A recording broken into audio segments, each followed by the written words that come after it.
देखो जैसा कि तुम्हें सभी को पता है, तुम्हारे एग्जाम आ गए हैं, एग्जाम फॉर्म 2023 के फिल होने स्टार्ट हो जाएंगे 13 फ़रवरी से, ठीक है। अपने सिलेबस में थर्ड सेमेस्टर में इस बार जो बुक इंक्लूड है, उन दोनों बुकों के नेम में फर्स्ट नेम आता है मैथमेटिकल मेथड, जो कि अपनी चल रही है इस टाइम। वैसे ये सेकंड बुक है, लेकिन पेपर एक साथ होगा तो तुम्हें फर्स्ट सेकंड से कोई मैटर नहीं पढ़ना चाहिए। तो अब सेकंड बुक अपने पास कौन सी आती है?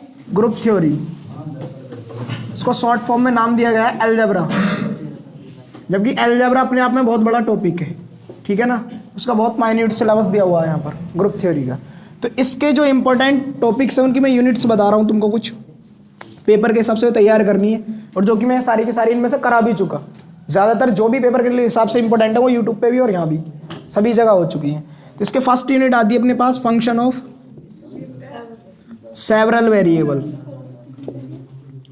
और इससे यहाँ से एक क्वेश्चन 100% आएगा तुम्हारे लिए, लिमिट कॉन्टिन्यूटी एंड डिफरेंशियबिलिटी का। और यहाँ पर मैंने एक थ्योरम प्रूफ कराई थी, every differentiable function is continuous function, ठीक है ना। तो ये बात आ जाती है अपने पास। सेकेंड यूनिट में जैसे ही जाओगे तो सेकेंड यूनिट से पहले मैंने तुमको पढ़ाया था टेलर सीरीज, पढ़ाया था टेलर सीरीज फॉर 2 वेरिएबल। तो इसका मैंने प्रूफ भी कराया था 2 वेरिएबल के लिए, तो वो प्रूफ भी अपने पास आता है। फिर इसके बाद जो इंपॉर्टेंट चैप्टर आता है वह है अपने पास maxima and minima. Maxima and minima important chapter है। मैक्सिमा मिनिमा में सिर्फ ये वाली कंडीशंस याद रखनी है तुमको कि r t minus s square greater than 0, r less than 0 तो मैक्सिमम, ग्रेटर देन 0 तो मिनिमम। मैंने आर एस टी होते यहाँ सब कुछ बता रखा, पार्शियल डेरिवेटिव्स कैसे फाइंड करने। इसमें लैग्रांजेस मल्टीप्लायर मेथड का क्वेश्चन पूछा नहीं जाता है, जो काफी बड़े क्वेश्चंस थे, सिंपली यही सब क्वेश्चन पूछे गए हैं, ठीक है ना। जैसे कि ट्राइंगल के एंगल का सम पाई है, कोई 2 एंगल के लिए रिलेशन दे दिया, वहां से क्वेश्चन बना हुआ u बराबर sin x plus sin y plus sin z, या मल्टीपल वाले 3 वेरिएबल के लिए, ठीक है ना। अब एक चैप्टर और पढ़ाया था, नाम था उसका जैकोबियन। तो यहाँ जैकोबियन में एक यूनिट के अंदर जो चैप्टर में एक टॉपिक था, नाम था इम्प्लिसिट फंक्शन।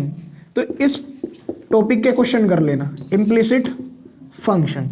ये इम्प्लिसिट फंक्शन क्या था कि जब हम u और v को सेपरेट नहीं कर पा रहे थे तो वो इम्प्लिसिट फंक्शन बन रहा था।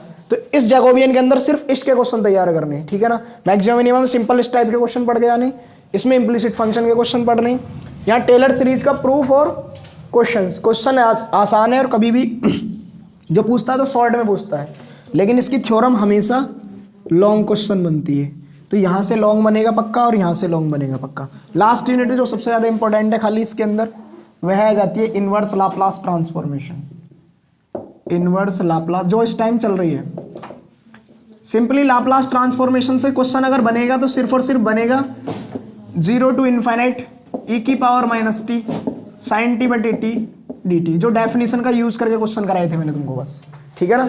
जितने क्वेश्चन डेफिनेशन का यूज करके कराए हैं फर्स्ट ट्रांसफॉर्मेशन के अंदर, लाप्लास ट्रांसफॉर्मेशन में सिंपली पढ़ाया है, जितने भी डेफिनेशन यूज वाले हैं सिर्फ वहीं से क्वेश्चन बनेगा, बाकी इसका क्वेश्चन नहीं आता है। फॉर्मूला बेस्ड कभी भी क्वेश्चन नहीं पूछेगा तुमसे।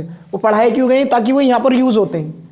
इनवर्स में हम उनका अपोजिट यूज करते हैं, जैसे अपने पास इनवर्स लाप्लास ट्रांसफॉर्मेशन यह बनता है, तो हमको इसका डायरेक्ट पता होना चाहिए फॉर्मूला होता क्या, तभी तो हम इसको e की पावर 80 लिख पाएंगे, ठीक है ना। अगर हम इसको डायरेक्ट ऐसे पढ़ते तो हमें प्रॉब्लम्स आती, इसलिए हम इनको सीधा पढ़ के तब रिवर्स पढ़ रहे हैं, तो ईजी पढ़ रहा है। तो यहाँ से क्वेश्चन जरूर बनेगा, यहाँ से क्वेश्चन बनेगा जरूर। और कहाँ से बनेगा? डेरिवेटिव वाली प्रॉपर्टी से। अभी तुमको मैंने डेरिवेटिव यहाँ पे पढ़ाया नहीं है, लेकिन अब पढ़ा दूंगा डेरिवेटिव क्वेश्चन। एक क्वेश्चन है फेमस, जो याद रखना, ये आएगा जरूर, Laplace inverse tan inverse 1 upon p square, या 1 अपॉन पी, इसका लिखना है। Inverse 1 upon P tan inverse 1 upon p square कितना होता है। एक और इंपॉर्टेंट क्वेश्चन है इसके अंदर जो बार बार पूछे जाते हैं, inverse Laplace transformation p upon p square plus a square का होल स्क्वायर, या इस क्वेश्चन को कभी कभी ऐसे भी लिख देता है s upon s square plus a square का होल स्क्वायर, ठीक है ना। मैंने कहा था p और s को हम रिप्लेस भी कर सकते हैं। तो ये तो हो गई टोटल बात अपने पास मैथमेटिकल मेथड के जो भी इंपॉर्टेंट टॉपिक्स हैं पढ़ने हैं जो, तो इसमें से लगभग सारा कवर हो चुका है। फिर लाप्लास ट्रांसफॉर्मेशन में इनवर्स लाप्लास ट्रांसफॉर्मेशन बचा हुआ चल रहा है। Fourier series and Fourier transformation last unit में टॉपिक्स हैं, वहां से बहुत कम क्वेश्चन आता है। प्रेयर केस में आया हुआ भी नहीं, अनसोल्ड अगर चेक करोगे प्रीवियस ईयर जितने भी आए हुए हैं, क्योंकि वो एमएससी का सिलेबस भी है, ठीक है ना।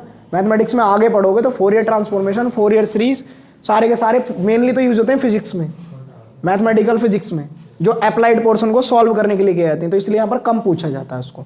तो पहले इसको थोड़ा सा नोट कर लो क्या क्या मोस्ट है।